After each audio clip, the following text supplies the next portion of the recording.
हर हर महादेव। प्रियजनों, जय श्री राम। तो आज हम अर्जुन की मोटिवेशन कथा लेके आए हैं आप लोगों के लिए।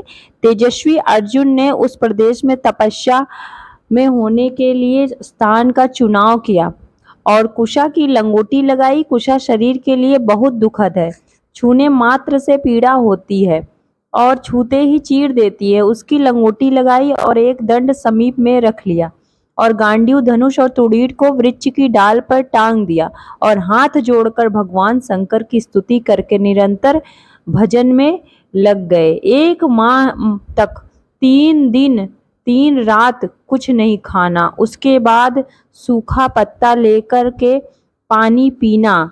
दूसरे मास 6 दिन 6 रात कुछ नहीं खाना, उसके बाद कोई फल ले लेना। तीसरा माह 15 दिन 15 रात के बाद एक बार कोई फल ले लेना। चौथे मास केवल जल पीना, फिर जल भी छोड़कर केवल वायु श्वास भरना। निरंतर भगवान शिव के चिंतन में मग्न, दोनों भुजाओं को ऊपर उठाए हुए, कोई सहारा नहीं। पैर के अंगूठे के अग्रभाग पर खड़े होकर भगवान महादेव के मंत्र का जप करते हुए, आकाश की तरफ दृष्टि रखे हुए एकाग्र चित्त होकर साधना कर रहे हैं। तदंतर अर्जुन की महान तपस्या को देख करके वहां के रहने वाले जितने ब्रह्म ऋषि थे, सब पिनाक पाणी भगवान शंकर के समीप गए। शंकर जी को प्रणाम करके कहा, देवाधिदेव अर्जुन आपके लिए महान तपस्या से युक्त होकर उपासना कर रहे हैं। हिमालय के पृष्ठभाग में स्थित होकर ऐसी उग्र तपस्या कर रहे हैं कि यदि आपने उनको सांत्वना नहीं दी जो वो चाहते हैं, दिशाओं में आग पैदा हो जाएगी। उनकी ऐसी उग्र तपस्या से हे देव देवेश्वर, हम लोग उनको समझ नहीं पा रहे हैं, उनको कैसे शांत करें। वे अपनी तपस्या का संताप प्रकट कर रहे हैं। हम महर्षि जन चिंतित हैं कि यदि वे ऐसी तपस्या में रहे तो आग पैदा हो जाएगी। जैसे ध्रुव जी ने अपनी प्राण वायु बंद कर ली तो त्रिभुवन की प्राण वायु बंद हो गई।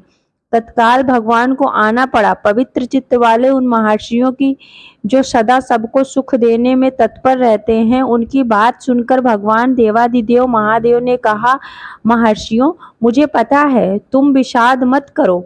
अर्जुन की तपस्या किसी को कष्ट देने के लिए नहीं है।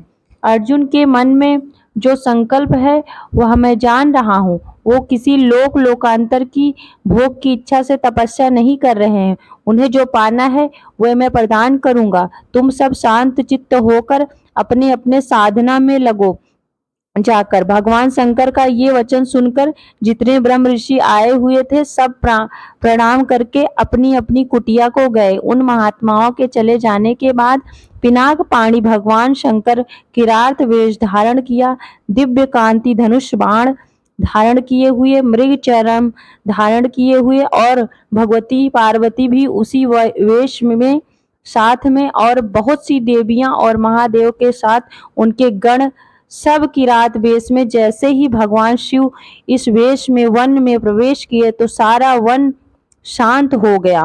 खग, मृग, पशु, पक्षी, वायु, जल सबका कोलाहल शांत हो गया। एक घुरघुराहट सुनाई दी।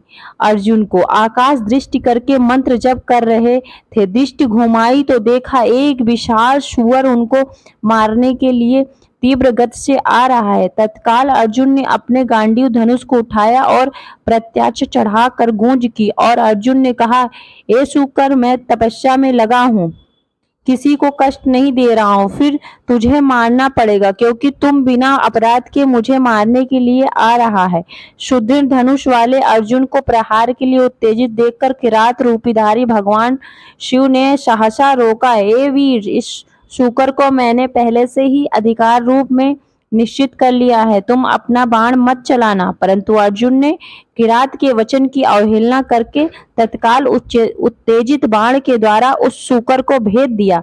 जैसे ही अर्जुन का बाण, वैसे ही किरात वेशधारी भगवान शंकर का बाण भी उसी जगह लगा। दोनों के छोड़े हुए बाण से वह शुकर रूप त्याग करके मूक दानव विशाल रूप में वह असली रूप में आकर प्राण त्याग कर गिर पड़ा। फिर भगवान नारायण आकर अर्जुन को बतलाते हैं, अर्जुन, ये किरात के वेश में कोई और नहीं भगवान शंकर ही है। तब अर्जुन भगवान शंकर से क्षमा याचना करने लगते हैं, किंतु भगवान शंकर कहते हैं, हे अर्जुन, मैं तुम्हारी तपस्या से प्रसन्न हूँ, तुम जो चाहो वरदान मांग सकते हो। तब अर्जुन कहते हैं, महादेव, यदि आप मुझ पर प्रसन्न हैं तो आप मुझे अपना शिष्य बना लीजिए और मुझे पशुपति की शिक्षा दीजिए और दीक्षा दीजिए। तब भगवान शंकर तथास्तु का आशीर्वाद देते हैं और अर्जुन को धन्य करते हैं। ये कथा आपको कैसी लगी कमेंट बॉक्स में जरूर बताइए। हर हर महादेव, जय श्री राम। स्वस्थ रहिए, मस्त रहिए।